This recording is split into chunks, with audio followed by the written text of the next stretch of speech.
Today I want to talk about a new feature in Adobe Firefly. I'm sure you're all familiar with this new effect because it's very popular. I'm seeing it all around social platforms. I put some examples right here. It's all about this realistic typographic effect, almost looking like actual 3D renders. I'm seeing why most people are interested in this effect because you can use two components for this effect, and you're gonna need a structure component and you're going to need a style component. Are giving amazing results. To be honest, I didn't have that much interest in using this because most of the time I'm using Cinema 4D for those type of effects. But then something interesting happened. A client project came in. It was about a song. This song is called Duvet, and it's basically a word for, or a Swiss German word for, special type of blanket. Put a picture up right here. As this briefing came in, I thought about why not use this tool to actually have some kind of typographic work in combination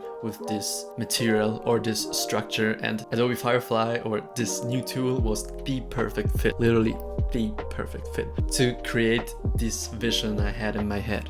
So there's these two components, and to actually create them, I'm going to need some custom typography work, and for this we'll hop right into Illustrator. Just for your information, I recorded the entire video without recording my screen. To actually explain what I did in Illustrator, so this one is a completely customized typography for this specific cover. What I actually did is I used grid system, basically just a random grid. You can activate it in the settings and change the settings that it snaps onto this to the background grid. I actually used that before, or I use it all the time, but I used it in another tutorial I did. So if you want to check that out, feel free. What I actually did, it's pretty simple. I used two of these squares as a reference for the thickness of the font. This is actually the guideline for that. Those ones are actually just random rectangular shapes you can basically just draw on this grid. If you want to do these curves, basically just going to need to do a circle, and going to duplicate that and also make this one smaller and then cut it out from it.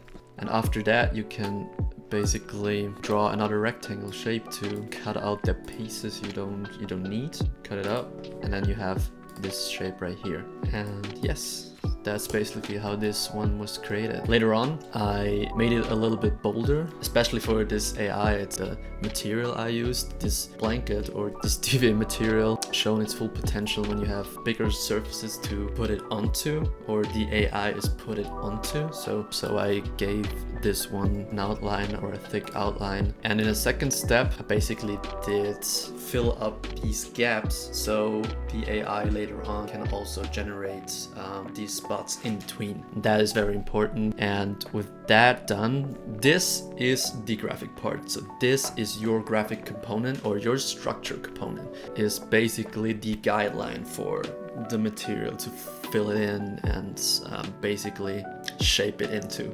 So with that being said, let's hop right into Firefly. And if you open up this browser, or this Firefly,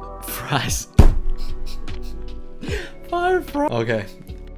If you open up Firefly, it's going to look like this. And it's actually, the first step you're going to need is write something into this prompt right here. We're going to type in duvet. I can see because microphone.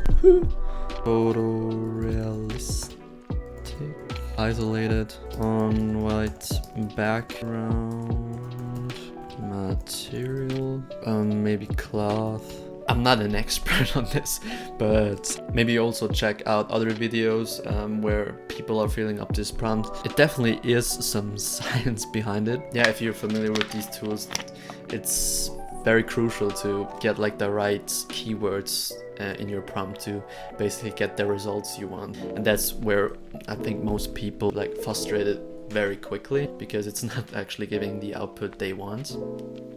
Just play around with it.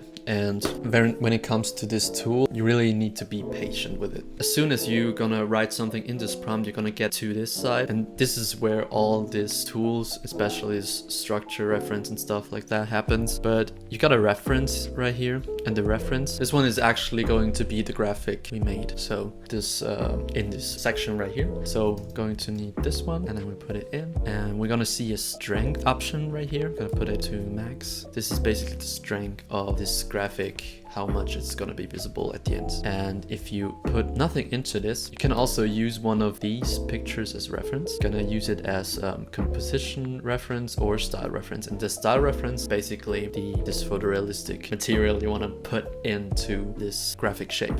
For example, we can use this to try it out as a style reference. And then you're gonna see it right in this section right here. And as you click generate, it also uses this prompts stuff you did before, and basically it's going to create a version with these two components combined. And there you're gonna get some actual funny results of it. And if you want to use a reference picture of your own found already, you wanted to use maybe this picture right here of a blanket, a very Swiss blanket. You can put it in here and actually generate that again. Yeah, as you can see, that's not the ideal like reference picture. I will show you the results I did for this later on. Let's try this. Let's try one more. Let's try this one. You can also play with these settings right here. Visual intensity and strength of the material, or basically your reference picture. Just play around with it, and you may have to generate at least like 50 of those until you're gonna find, or the one which is basically going in the right direction. So that one is pretty close to the one I've generated. Moving on to those I made. Don't look at these photos. Bad structure right there. You say that, oh, this one is pretty good. You can actually generate similar ones as soon as you're gonna, oh, this one is cool. So I'm gonna generate more. Why is it creating love right there? Love, duvet, love. It's not that close. This one is actually the one I've chosen to work with. I actually needed to change a lot of this picture, and I went into Photoshop. And the first thing I did was continued the material towards the frame. And that looks something like this. I basically did it manually. I just copied a few of those shapes right here, like on this side, and then placed it onto this side and changed the lighting a little bit, and actually came out pretty good. I am very happy with this. And so obviously it was very important to actually read the words. So I tracked manually all around these edges, because obviously they were not even or not as precise as the graphic was. So I needed to draw around these shapes manually and actually fill them out with a color. I chose blue for this one. And then the next step was actually to put in two artist names. It's a collaboration of two Swiss artists or rappers. At first I had this idea to put it in like maybe here or just above here, and then my client actually, or the creators, wanted it to be more integrated, and I kind of see that because it's a very good idea. Make it look like these names are actually printed on those two pillows right here. And to achieve this effect, I have two techniques. And the first one is obviously multiply, because everyone knows multiply makes like the color a bit content aware of the reference image in the back. And the second thing, which is very important, that it has this structure of the pillow in the background, especially with all the wrinkles and stuff like that. It's, as you can see, it's not on the letters. So what you want to do is, I'm sorry I didn't have the time to somehow to change the language in Photoshop, but I'm sure you're gonna find it. It's actually in the Desorts effects, and maybe it's also called Desorts. It's in German it's Versetzen. It's basically an effect where you can put the reference picture in the background. So in that case, this pillow, and it's gonna move this this layer I have selected right here. It's moving it a little bit, and distort it a little bit.